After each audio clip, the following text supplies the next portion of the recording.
क्या full form है ATM का?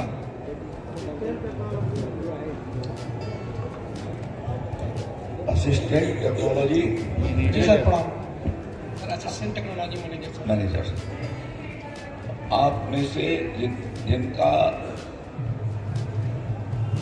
प्रयागराज जिले में मानदेय कब का मिला हुआ है?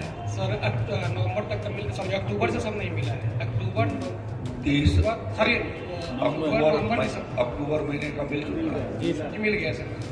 नवंबर दिसंबर जनवरी सर, नवंबर दिसंबर जनवरी का नहीं मिला है। अब आप में से कोई एक आदमी एटीएम कुछ करना चाहता है तो बोले सर। ऑपरेशनल्स जो आपको मिलते हैं कुछ मिलता है ना? नहीं मिलता है सर। अब नहीं मिलता है सर, पहले मिलता था 4000 सर। हाँ, अब नहीं मिलता है सर। वो उसमें हमारे वेतन में सर इंक्लूड हो गया, वो इंक्लूड कर दिया गया है। ठीक है। अच्छा, आपको अब वो फिक्स जो दिया जाता है उतने ही पर आपको आकर देगा। और जाने आने का अपने फील्ड में देखने का कुछ सर कोई चार्ज नहीं मिलता है। बैठिए। Thank you sir. बीटीएम लोगों को, बीटीएम कितने हैं?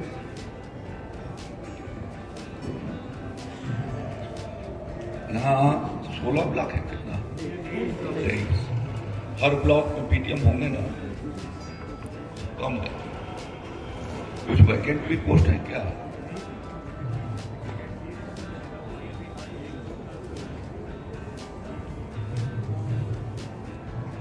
और एटीएम में कितना वैकेंट है? पूरा है। इन्हें जो मानदेय नहीं मिल रहा है नवंबर दिसंबर जनवरी, क्या वजह है उसको?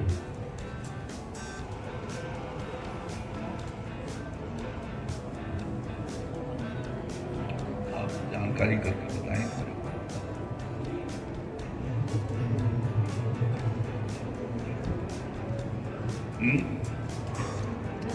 का अग्रिम वेतन देना होता है, वो इन्हें दिया गया।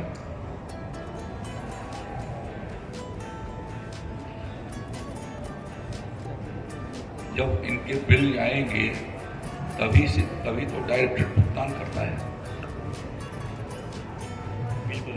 तो अक्टूबर के बाद नवंबर महीने का उस कंपनी ने मानदेय दिया, इन्हें क्यों नहीं दिया?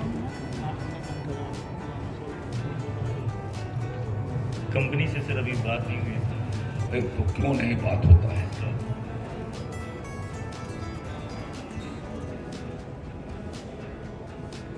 हमारा एक कर्मचारी काम कर रहा है, बजट के भीतर पैसा की व्यवस्था कर रखा है, हम समय से उनको मानदेय देते नहीं हैं। जो डिफॉल्टर लोग हैं उनको क्यों नहीं हम बाहर कर रहे हैं?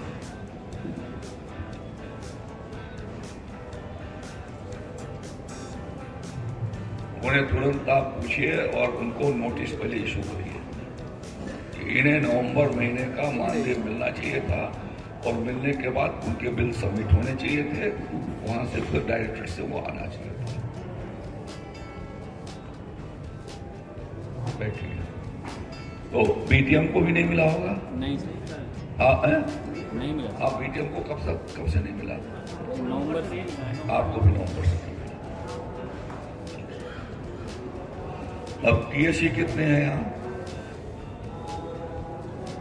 कितना है? 57। सैंक्शन पोस्ट कितना है? 218। और मात्र 50 से भी नहीं है। अच्छा, बहुत गरीब है। बहुत गरीब है।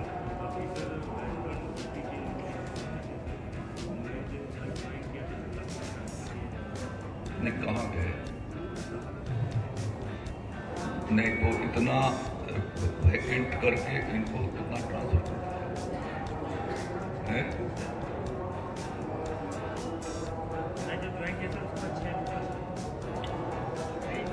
पोस्ट कितना कितना है कैसी का सैंक्शन 200 का, और अभी है कितना 57 है, यानी एक ब्लॉक में 2 के करीब है। 23।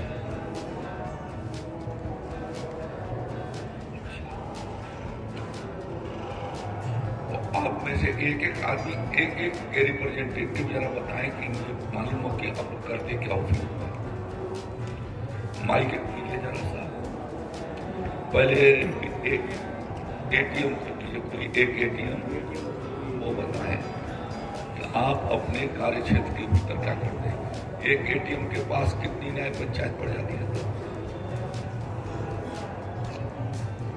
तो 2-3। सर इस समय हमारे पास 3 न्याय पंचायत है।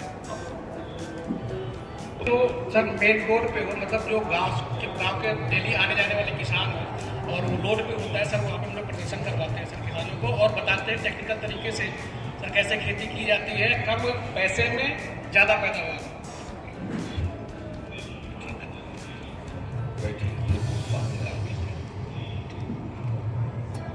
ये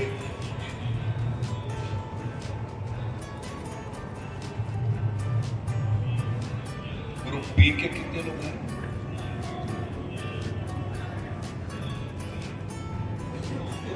आदमी है ग्रुप बी में?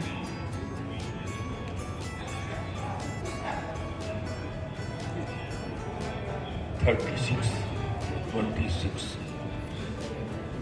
यानी हर ब्लॉक में एक ग्रुप बी है। आपके प्रदर्शन पर कभी ग्रुप बी वाले जाते हैं? जी सर।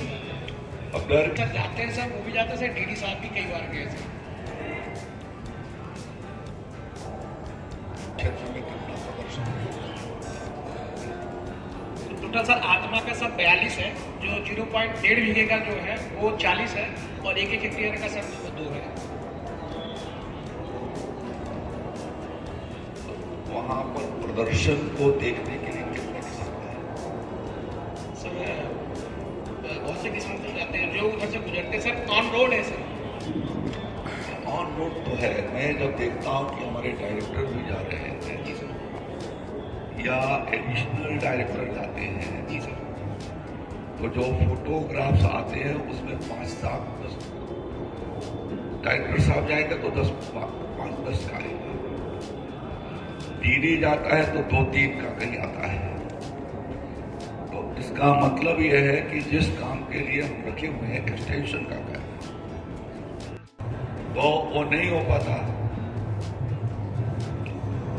आप में से किसी के पास वो फोटोग्राफ भेज सकते हैं कि भाई हमने अपने गांव में किसान प्रदर्शन देखने के लिए आए।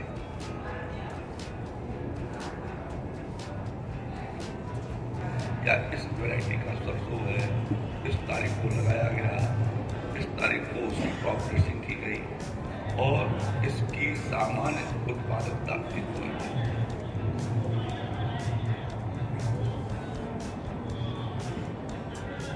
ये तस्वीर कहीं दिखाई दे सकता है?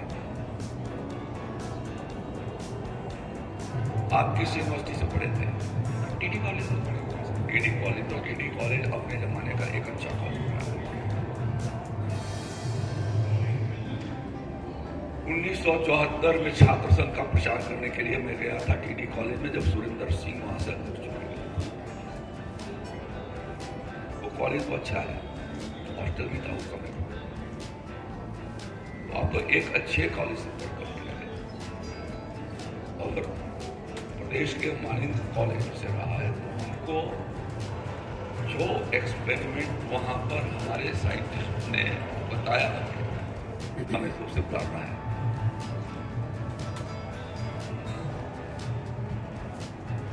तो डीडी साहब कहीं एक जगह बोर्ड देख सकेंगे पूरे पकड़ से? अब बैठे रहिए सर।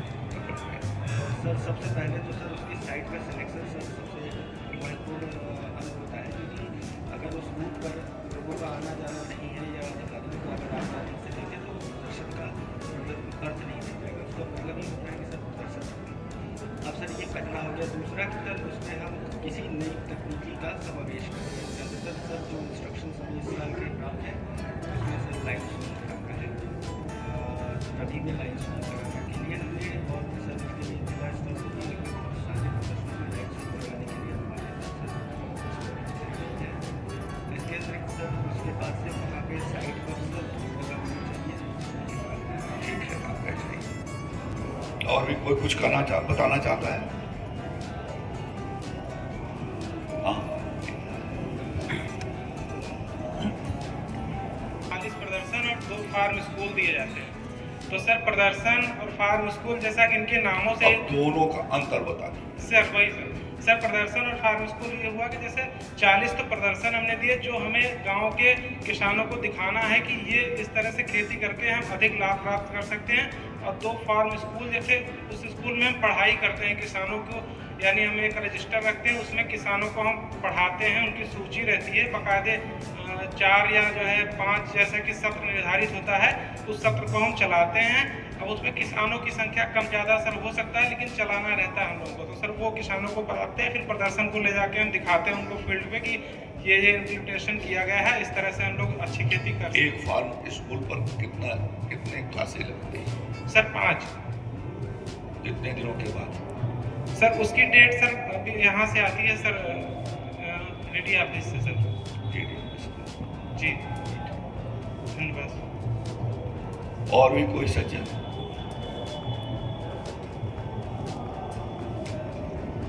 देखिए, मुझे इसलिए बैठना पड़ा, बैठ जाइए,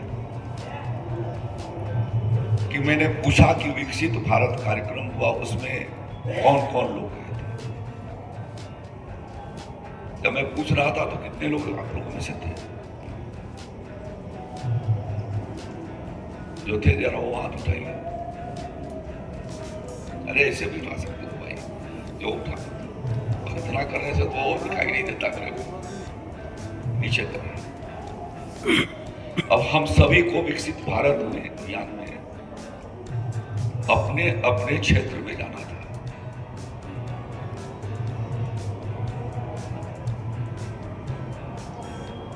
लेकिन जब हम ही भूल गए विकसित भारत को, विकसित कृषि अभियान में हमको जाना था, हम भूल गए तो किसान कहां से याद करेगा?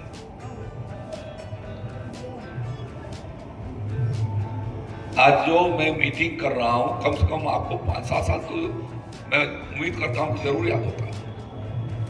भूलेंगे नहीं आप, भूल जाएंगे। एटीएम बीटीएम से मैं एक साल प्रयागराज में मिला था, किसको याद है? फर्स्ट टाइम मुंडेरम मुंडेर उसको याद है। इसीलिए मिला था कि आप ग्राउंड लेवल वर्कर हैं, जिनको कृषि क्षेत्र के भीतर बदलाव लाना है।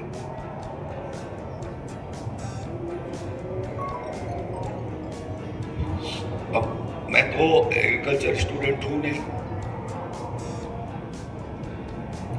एक जो बीज है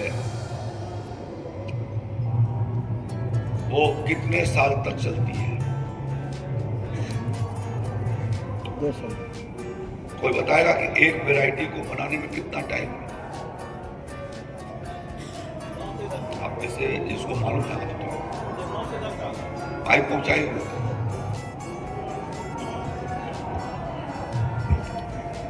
9 से 10 साल तक। एक वैरायटी को तैयार करने में 9 से 10 साल लगता है, तब जाकर के एक वैरायटी आती है। और वैरायटी का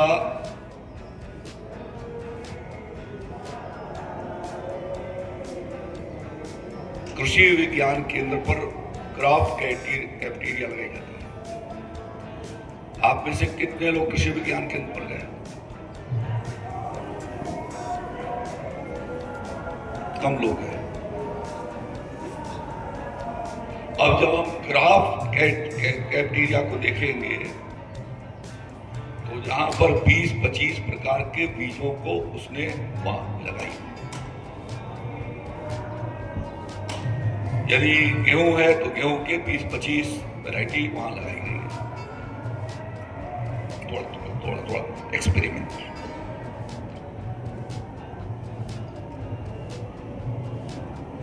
हम जाएंगे तो हमको दिखाई देगा वहां पर कि ये जो 10 वैरायटी लगी हुई है उसमें से कौन सी वैरायटी अच्छी है। जब वो 3 साल उसको लगाते हैं तब जाकर के उसका रिकमेंडेशन होता है।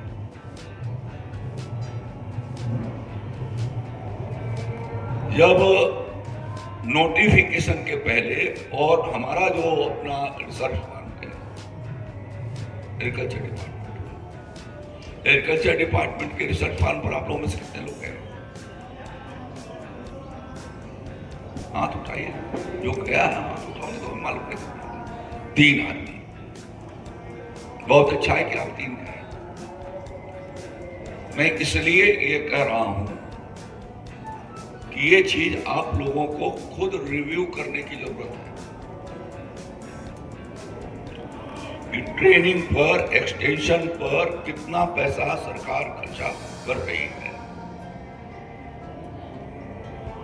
और यदि हमारा वर्कर ही नहीं जानेगा कि कौन सी वैरायटी हमको लगानी है, क्या उसके इंपैक्ट है, तो आप किसान पर क्या बदलाव ला सकते हैं।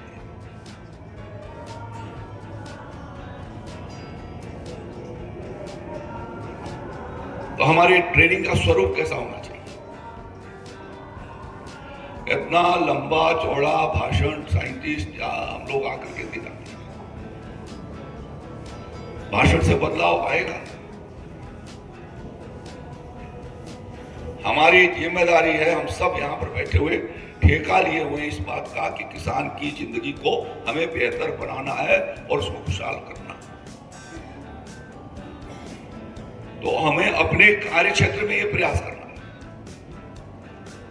कि जहां हमारी तैनाती है, हम लोगों ने इस साल प्रयास ये किया था कि जो मैक्सिमम अच्छा बीज हो सकता है हम गेहूं के बीज आपको उपलब्ध कराएं या तो सरसों के कराएं। पिछले वर्षों में किया है। आप सबके प्रयासों से राज्य का खाद्यान्न उत्पादन भी बढ़ा है।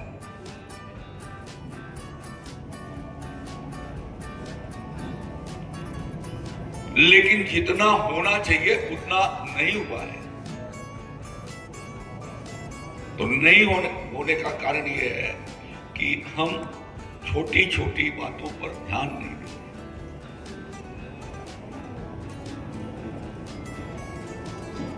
तो हम उस पर ध्यान डालें।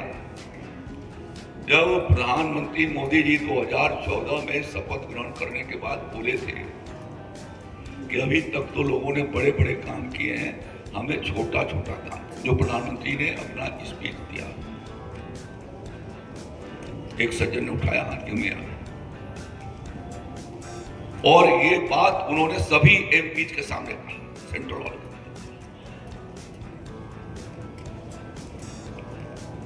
कि लोगों ने बड़ा बड़ा काम किया, मुझे तो छोटा काम करना है। लेकिन उस छोटे काम ने आम आदमी की जिंदगी को संवार दिया है, अच्छा कर दिया। 4000 करोड़ लोगों को मकान उपलब्ध करा दिया, सबके देश भर के सबके घरों को बिजली के कनेक्शन से जोड़ दिया, देश के 12 करोड़ महिलाओं को गैस सिलेंडर से जोड़ दिया। जो कहा करते थे कि बैंक अकाउंट खोलने में लाइन लगवा दिया मोदी ने, आज देश के भीतर 60 करोड़ लोगों के बैंक अकाउंट खुल गए और सारा ट्रांजैक्शन आपके को भी पैसे का जो पेमेंट हो रहा है वो बैंक के माध्यम से हो रहा है। कम दिनों में कितना बेहतर बदलाव किया। तो एक आदमी का विल इसको इस तरीके से बदल सकता है। हम और आप यदि ये कोशिश करते हैं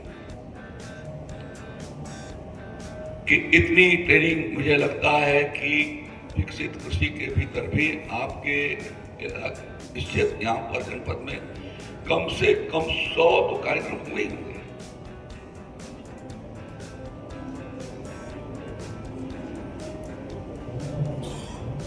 तो 15 दिन में 3 कार्यक्रम एक ग्रुप को करना था।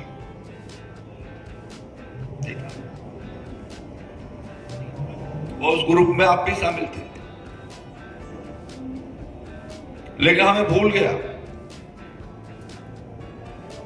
अभी नवंबर महीने में और अक्टूबर 25 अक्टूबर के बाद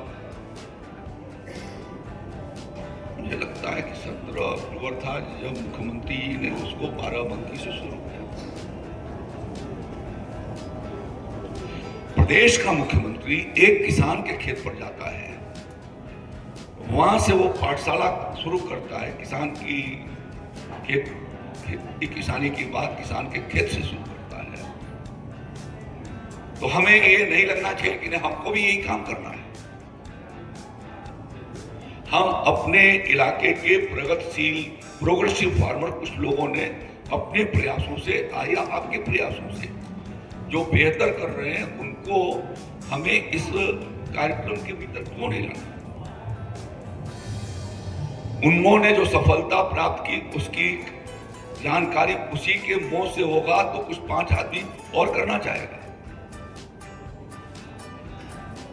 हम इतने दिन से एफपीओ कृषि उत्पादक संगठन कंपनी आदि आदि करते जा रहे हैं और किसान को मालूम ही नहीं है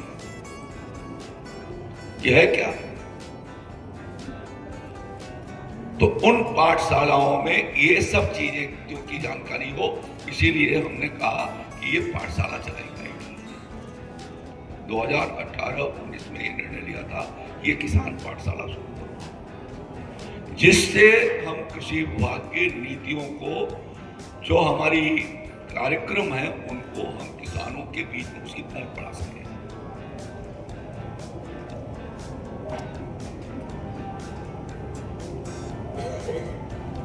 बिफोर लास्ट ईयर कृषि यंत्रों का 100 करोड़ रुपया यूटिलाइज नहीं हो पाया बजट में। क्यों?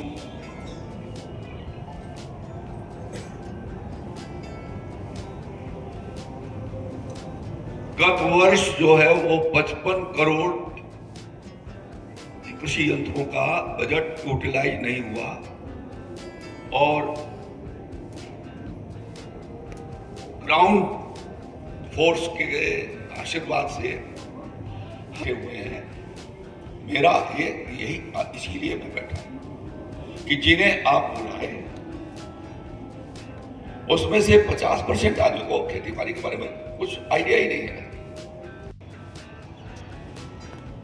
उसका यूटिलाइजेशन कैसे करें? जो धान की खरीद कर रही है उसका कहां पर भेजेगी? तो एक और खरीदने पर पैसा और दूसरे ओर बांटने पर पैसा। तो हम जब सरप्लस इस कंट्री हो गए तो हमें डाइवर्सिफिकेशन करना चाहिए कि नहीं करना चाहिए? तो आप नहीं समझाओगे तो कैसे समझे? सोचने का ये दृष्टिकोण जब होगा कि हमें अपने को, अपने जिले को, अपने कार्य क्षेत्र को आगे करना है। प्रयागराज दुनिया के नक्शे पर जाना जाता है। हमारी क्रॉप ऐसी होना चाहिए कि लोग जो आते हैं यहाँ पर संगम नहाने के लिए वो आपके फसलों को देखने के लिए भी खेतों पर जा सके। उसी को कहा जाता है एग्रो टूरिज्म। तो क्या हमारे क्षेत्र के भीतर एक ब्लॉक में एक गांव को हम ऐसा बना सकते हैं जहां पर एग्रो टूरिज्म के रूप में लोगों का आकर्षण के लिए। यहाँ का आलू बहुत अच्छा है। वो जो बोल रहे थे एफपीओ के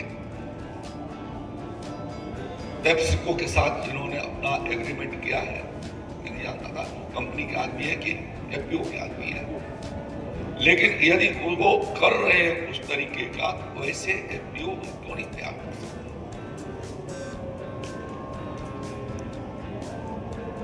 हम एक एरिया को जहां पर कम पानी है वहां पर दलहन की खेती के लिए हमको मोटिवेट वहां पर करना चाहिए। इस साल हम लोगों ने कहा, खासतौर पर हमारे प्रमुख सचिव साहब का ये था कि अब की बार धान और गेहूं की फसल को कम किया जाए।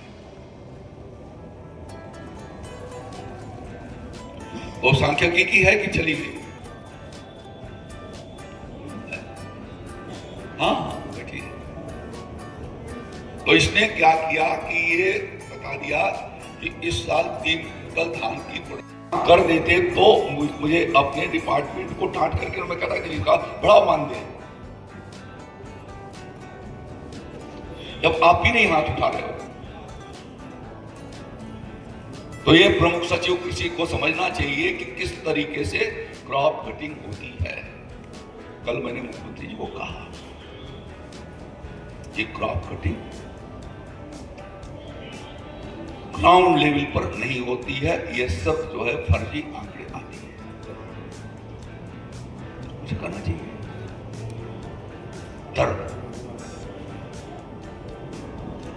पिछले साल बनारस के एटीएम बीटीएम और टीएससी से मिला था सर, एक बात कहना चाहिए। 8-10 हाथ उठाए, 80 लोगों में से 3 लोगों ने हाथ उठाए थे कि हम क्रॉप कटिंग में थे। तभी मैंने मुख्यमंत्री से कहा था कि एक बार आप रेवेन्यू डिपार्टमेंट और राजस्व परिषद और कृषि विभाग की संयुक्त समीक्षा कर दीजिए क्रॉप कटिंग। तो हम डंडे के भय से काम करेंगे या अपने मन से काम करेंगे? आप हमारे परिवार के सदस्य हैं, स्वाभाविक रूप से इस काम को हमको, हमारा काम है कि एग्रीकल्चर के डेटा सही तरीके से करें।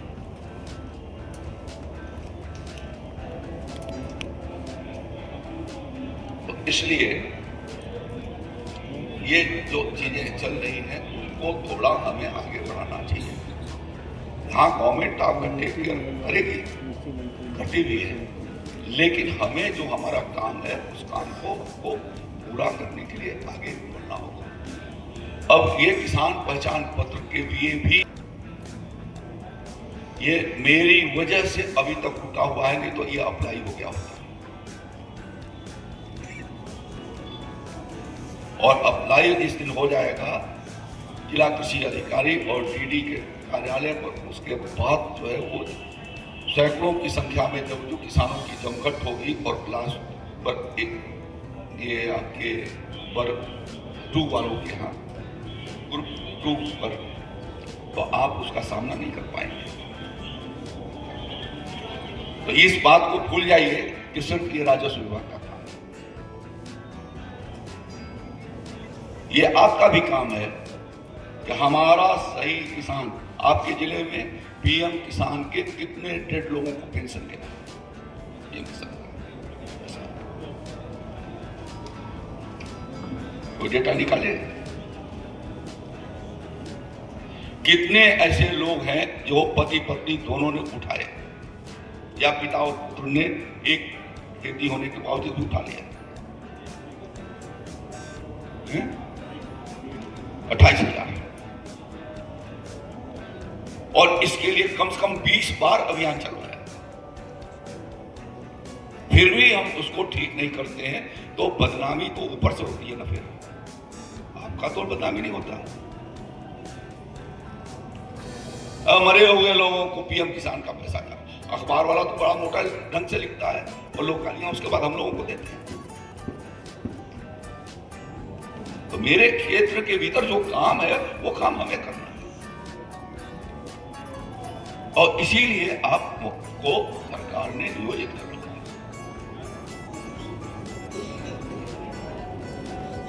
मैं ये चाहता हूं इसमें आप सब अच्छे से सहयोग करिए और प्रयास ये कीजिए कि ये काम पूरा हो जाए, जिससे कि इन सब चीजों को ठीक प्रकार से किया जा सके।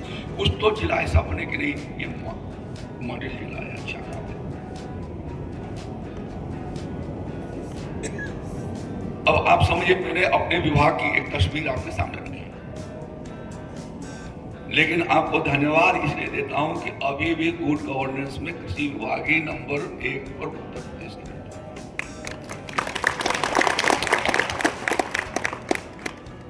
पिछले 2 साल से जो प्राइज मिलती है वो एग्रीकल्चर डिपार्टमेंट को मिलती है कि ये नंबर 1 पर काम कर रहे हैं। तो जब हमारा ही नंबर 1 पर काम है तो आप सोचो कि कैसा काम चल रहा है।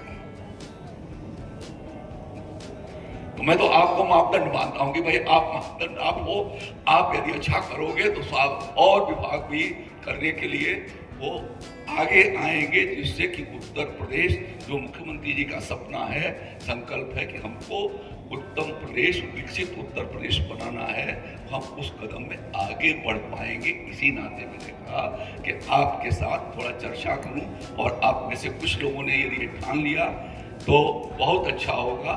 और